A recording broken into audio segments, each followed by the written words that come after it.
ఈ వీడియో చూసే ముందు మిగతా 21 పార్ట్స్ చూసి అప్పుడు ఈ వీడియో చూడండి. మీకు ఈ కథ పూర్తిగా అర్థమవుతుంది.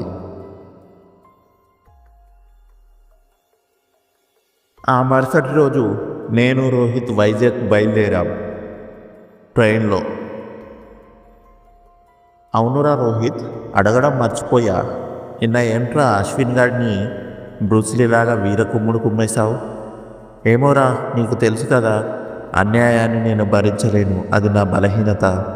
ముఖంలో ఎక్స్ప్రెషన్. ఏడ్చావులేని కహానీలు వేరే ఎవరికైనా చెప్పు, నాకు కాదు. చెప్తే నమ్మవేంట్రా బాబు? మరి ఆ ముక్కు దగ్గర అదేంటి? అబ్బా అవునా, ఇప్పుడు నిజం చెప్పు. వదలరా బాబు నువ్వు. సరే చెప్తా విను. మనం కాఫీ షాప్లో ఉన్నప్పుడు ఒక అమ్మాయి వచ్చి నా పక్కన కూర్చుంది చూడు, అదే తన పేరు ఏదో చెప్పింది, రిహానా. తనే. తను వచ్చి అశ్విన్ గురించి చెప్పినప్పుడు ఫస్ట్ నేను చాలా అవ్వక్కయ్యాను. ఎందుకంటే వాడు చూడు, లోపల అంత క్రూరత్వం దాచుకొని పైకి మనతో ఎంత కూలిగా మాట్లాడాడు. మళ్ళీ వాడు చెప్పడం కూడా చూడు, నీకు ఏ సహాయం కావాలన్నా నేను చేస్తా అని అన్నాడు. ఏం నటించాడ్రా బాబు, వాడి నటనకు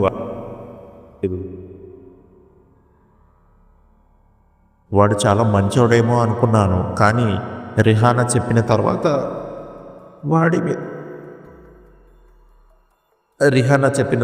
వాడి మీద కోపం వచ్చింది చూడు, మామూలుగా కాదు. అప్పుడే వెళ్ళి వాడిని చంపి పాతేయాలని అనిపించింది. మరి చంపలేకపోయావా? ఏమో, ఎవడికి తెలుసు. వీడికి కూడా ముసల్దానికి వచ్చినట్టు కరాటా వచ్చుంటే. మరి ఆ పక్క రోజు ఎందుకు అలా కొట్టావు? ఆ పక్క రోజు వాడికి బాగా గమనించానురా. వాడు చాలా భయపడ్డాడు. అప్పుడు అర్థమైంది వాడు నాకంటే చాలా పిరికివాడని. అందుకే ఇదే ఛాన్స్ అని వాడిని చితక్కొట్టుడు కొట్టేశాను. ఎలా ఉంది నా ప్లాన్? తుడుచుకున్నా లేక కాదని అనిపించిందిరా. ఏ విషయంరా? అదే, అశ్విన్ ఇందుని ప్రేమిస్తున్నాడని తెలిసి కూడా అర్జున్ ఇందుని లవ్ చేయడం నాకు కరెక్ట్ కాదనిపించింది. ఎందుకంటే ఎవడినైనా వాడి బెస్ట్ ఫ్రెండ్ని నమ్మినంత వేరే ఎవడిని నమ్మడు కదా. నువ్వు చెప్పింది కూడా కరెక్టే, కానీ ఆడవారికి మనం రెస్పెక్ట్ ఇవ్వాలిరా.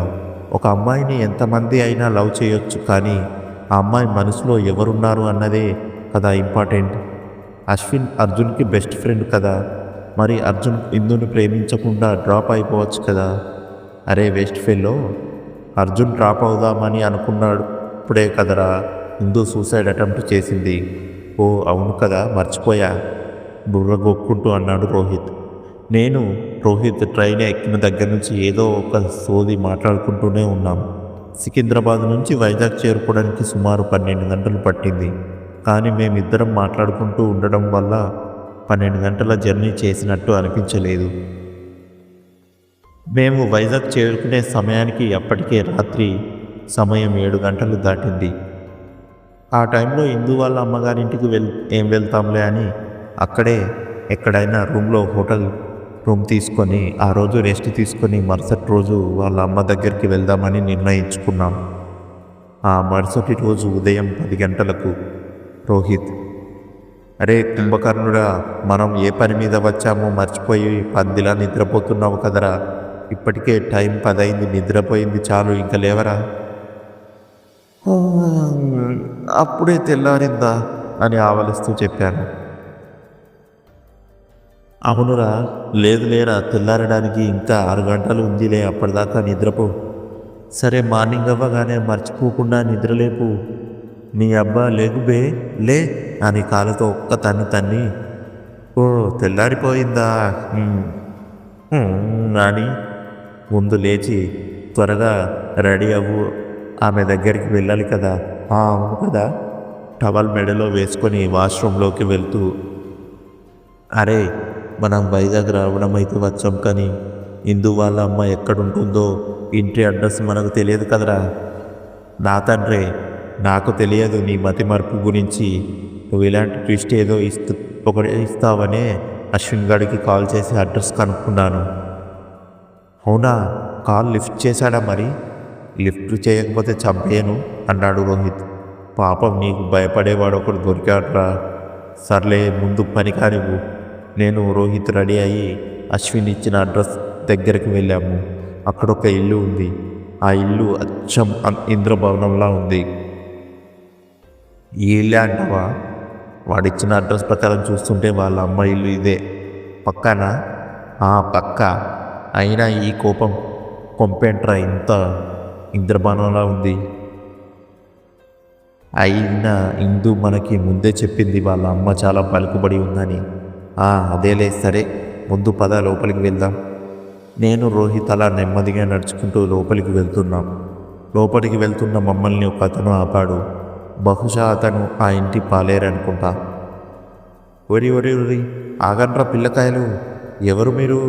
సరాసరి లోనికి వెళ్ళిపోతున్నారు. మేమెవరైతే ఏంటిలే, ఈ ఇంటికి పాలేరు నువ్వేగా?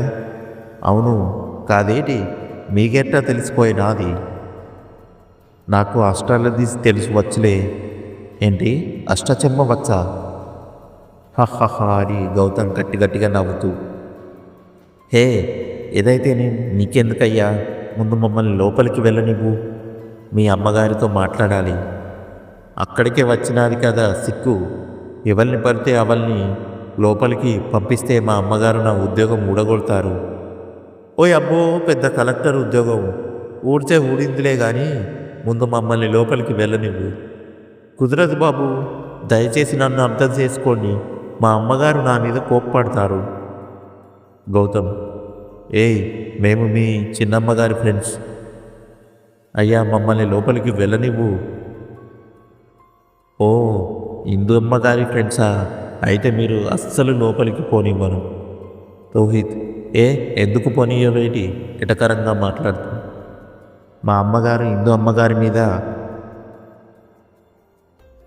ఎత్తొత్తి బగ్గుమంటారు. రోహిత్, సరే నువ్వు నీళ్ళ బకెట్తో రెడీగా ఉండు. మీ అమ్మగారు బగ్గుమనగానే పిలుస్తాం. అప్పుడు వచ్చి మీ అమ్మగారి మొహాన పెడేయమని నీళ్లు కొడదువు కానీ. మీరు భలే తమాషాగా మాట్లాడుతున్నారు బాబుగారు, కామెడీగా. వీడెవర్రా నేను సీరియస్గా మాట్లాడుతుంటే కామెడీ అంటాడు? నువ్వు కమీడియను అని వాడికి కూడా తెలిసిపోయిందిరా రోహిత్. నువ్వు మూసుకో. బాబాయ్, నువ్వు ఇప్పుడు మమ్మల్ని లోపలికి పంపిస్తావా లేదా చెప్పు అని గట్టిగా అరుస్తూ అన్నాడు. రోహిత్ గాడు గట్టిగా అరవడంతో రామయ్య ఏంటి అక్కడ గొడవ అని పైన బాల్కనీ నుంచి అడిగారు. ఆడవారి గొంతు వినిపించింది. ఇంకా తర్వాత ఏం జరగబోతుందో తెలుసుకోవాలనుకుంటే నెక్స్ట్ పార్ట్ కోసం వెయిట్ చేస్తూ ఉండండి. ఈ వీడియో మీకు నచ్చినట్లయితే లైక్ చేసి మీకేమనిపించిందో కామెంట్ రూపంలో తెలియజేయండి. మరిన్ని వీడియోల కోసం మన ఛానల్ని సబ్స్క్రైబ్ చేసుకోండి. Thank you for watching our videos. Please do subscribe.